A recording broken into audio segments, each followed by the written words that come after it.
اردو ہے جس کا نام، ہمیں جانتے ہیں داغ، سارے جہاں میں دھوم ہماری زباں کی ہے۔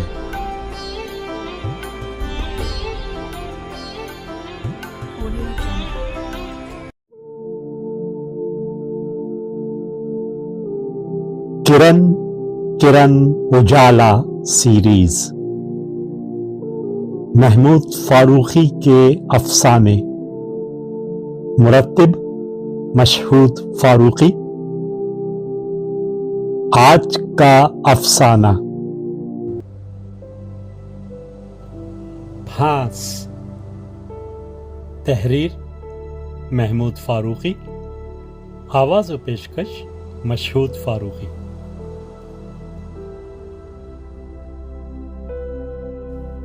ایک، دو، تین، سمدانی کی ممانی اپنی انگلیوں پر دنوں کا حساب لگانے لگی۔ سمدو، ابھی کتنے دن کا سفر رہ گیا ہے؟ 5 دن اور۔ سمدانی نے اس کی طرف دیکھے بغیر لاپرواہی سے جواب دیا اور سمندر کے نظارے میں گم ہو گئی۔ جہاز ڈگمگاتے ہوئے اونچی نیچی لہروں پر بڑی تیزی سے بہہ رہا تھا، لیکن آسمان اور سمندر کی وسیع و عریض پہنائی میں سمدانی کو یوں محسوس ہوا جیسے چل نہیں رہا ہے بلکہ ٹھہرا ہوا ہے۔ اس نیلگون ہولناک قلعہ میں جہاز کے ٹھہرے ہونے کا تصور سمدانی کو ڈرانے کے لیے بہت کافی تھا، چنانچہ اس کو سمندر ایک بہت بڑی مدور خواب کی طرح نظر آنے لگا، جس کے اوپر آسمان ایک ڈھکنے کی طرح رکھا ہوا تھا، اور جیسے اس خواب میں جہاز کو اس طرح بند کر دیا گیا تھا کہ وہ اس سے باہر نہیں نکل سکتا۔ جہاز خواب میں بند تھا اور زندگی سمٹ سمٹا کر جہاز میں مقید ہو گئی تھی۔ ہم کتنے بے بس اور مجبور ہیں، سمدانی منہ ہی منہ میں بڑبڑائی اور اس کی ممانی زیر لب کوئی دعا پڑھنے لگی۔ سمدانی نے اکتا کر جب دوسری طرف نظر اٹھائی تو اس نے دیکھا عرشے کے دوسرے سرے پر کچھ لوگ تاش کھیلنے میں مصروف ہیں، اور اس جھمگھٹے میں ایک فربا اندام عورت جمی بیٹھی ہوئی ہے۔ بہت سے نوجوان رسوں کا سہارا لیے تاش کی بازی دیکھ رہے ہیں، اور ساتھ ہی ساتھ وہ اس عورت کے کھلے سینے اور بھرے بھرے بازوؤں کو بھی للچائی ہوئی نظروں سے تکتے جا رہے تھے۔ سمندر اور آسمان کی اس بند خواب میں زندگی کے ساتھ اس طرح کا چھچورا مذاق سمدانی کو بہت برا معلوم ہوا، اور وہ زیادہ دیر تک اس طرف دیکھ نہ سکی۔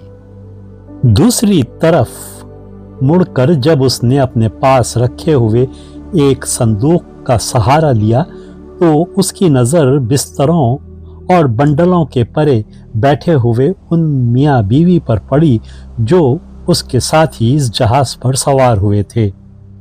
شوہر اپنی بیوی سے نسبتاً خوش رو اور قبول صورت تھا، خاص طور سے اس کی ستواں ناک پر زخم کا ایک ہلکا سا نشان سمدانی کو بہت بھلا لگا تھا۔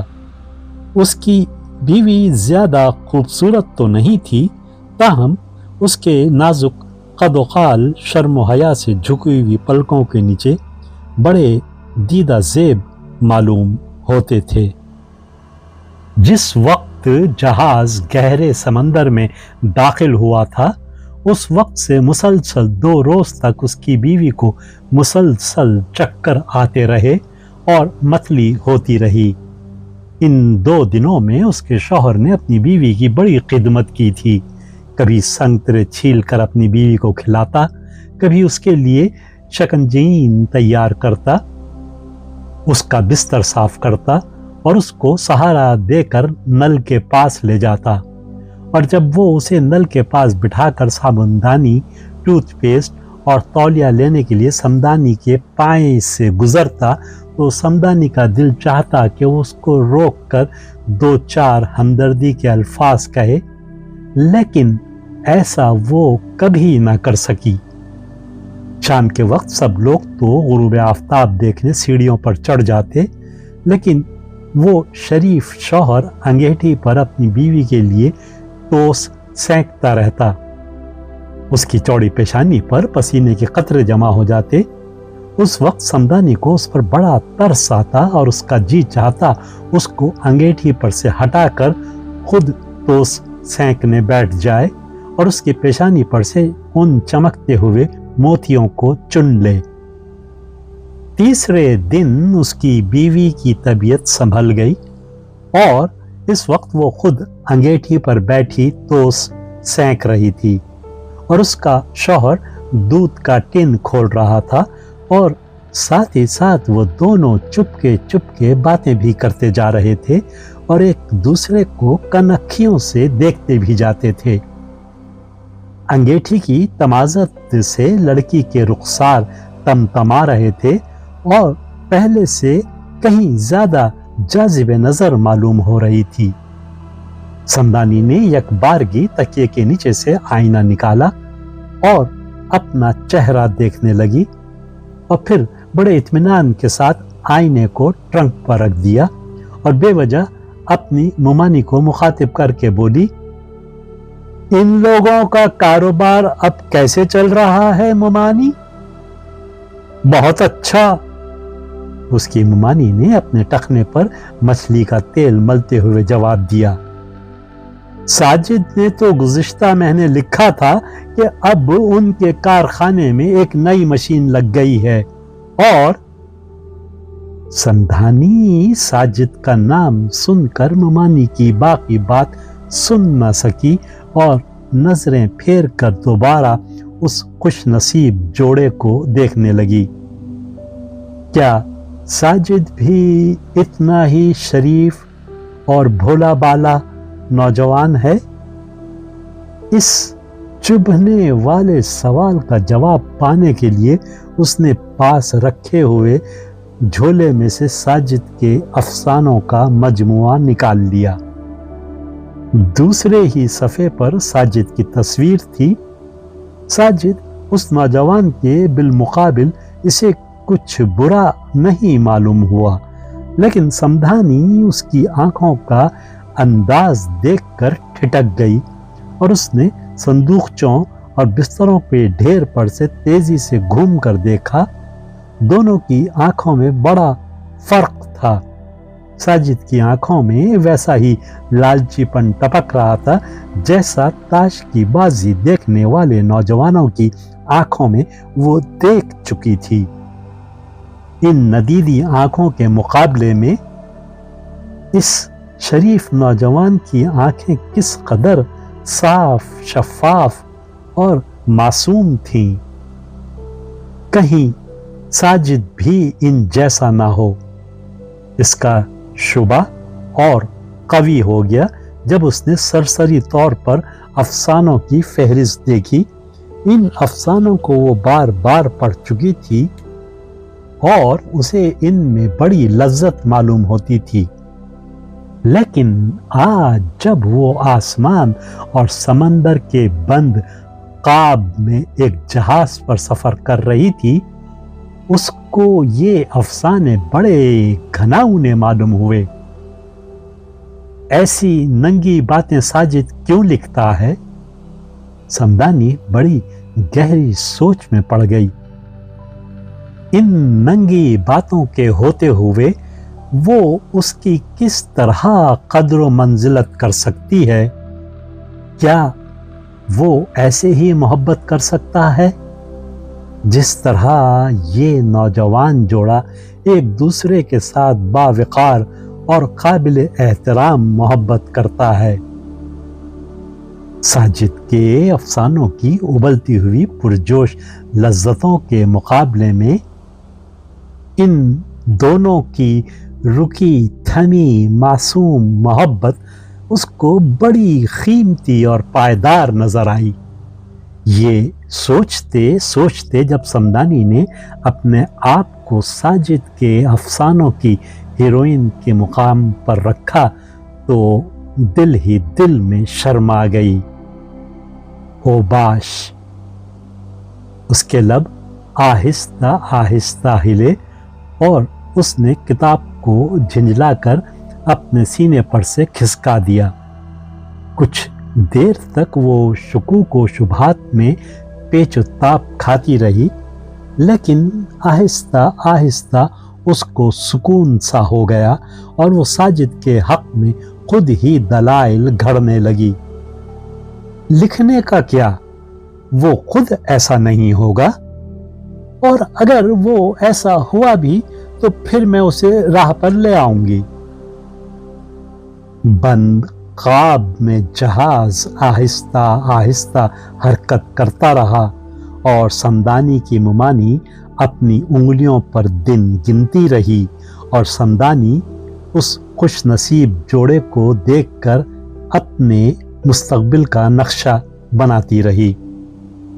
اور پھر ایک دن جیسے بند خواب کا ڈھکنا تھوڑا سا کھل گیا، ممانی کی پوری 5 انگلیوں پر گنتی ختم ہو گئی۔ جب جہاز کنارے پر لگ گیا تو سمدانی نے بڑی پھرتی سے بکھرے ہوئے اسباب کو سمیٹا، اور بنڈلوں کو باندھنے کے بعد وہ اور اس کا چھوٹا بھائی اور اس کی ممانی ساجد کے گھر والوں کا انتظار کرنے لگے۔ اس دوران میں وہ دونوں میاں بیوی اپنا اسباب اٹھا کر عرشے سے اتر چکے تھے۔ قلیوں کی دوڑ دھوپ اور اپنی مصروفیت میں وہ ان کو آخری بار دیکھ نہ سکی تھی۔ کچھ ہی دیر گزری تھی، وہ نوجوان تنہا اوپر آیا اور ادھر ادھر کچھ تلاش کرتے ہوئے اس نے سمدانی سے پوچھا، یہاں ایک لفافہ گر گیا ہے، کیا آپ نے دیکھا ہے؟ کیسا لفافہ؟ سمدانی نے اس کے چہرے پر نظریں گاڑتے ہوئے پوچھا۔ اس کی جھکی ہوئی حیادار پلکوں کے نیچے ستواں ناک پر زخم کا ہلکا سا نشان سمدانی کو اتنا دل فریب معلوم ہوا کہ اس کا جی چاہا کہ کسی طرح وہ اپنی انگلی سے اس نشان کو چھو لے۔ نیلے رنگ کا، نوجوان نے ہولے سے جواب دیا۔ آپ ہی کا تھا وہ؟ سمدانی نے بات کو خواہ طول دینے کے لیے پوچھا۔ ہاں، ضروری کاغذات تھے اس میں، کیا آپ نے دیکھا ہے؟ یہ کہتے ہوئے جب اس نے سمدانی کی طرف دیکھا تو جھیپ سا گیا، کیونکہ سمدانی اسے بڑی گہری نظروں سے دیکھ رہی تھی۔ نہیں، سمدانی نے چونک کر جواب دیا۔ وہ چپ چاپ وہاں سے لوٹ گیا۔ جب وہ چکردار زینے سے اتر رہا تھا تو سمدانی نے بالوں کی ایک لٹ کو جو اس کے چہرے پر آ گئی تھی اس طرح درست کیا جیسے وہ اس کو سلام کر رہی ہو۔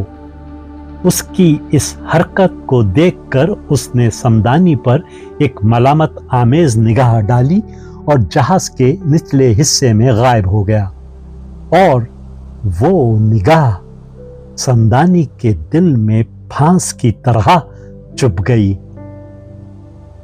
سمدانی کو ساجد کے گھر والوں کے پاس ٹھہرے ہوئے 4-5 دن ہو گئے۔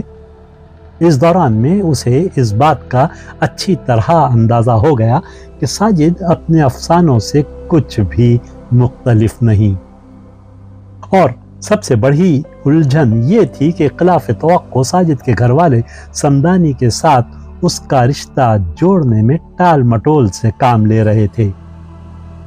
سمدانی کی ممانی بڑے صبر سے اس سلسلے میں کوشش کر رہی تھی، لیکن جب یہ بات اچھی طرح معلوم ہو گئی کہ ساجد ایک بڑے گھرانے سے گرہ باندھنے کی فکر میں ہے تو پھر وہ ضبط نہ کر سکی اور پھوٹ پھوٹ کر رونے لگی۔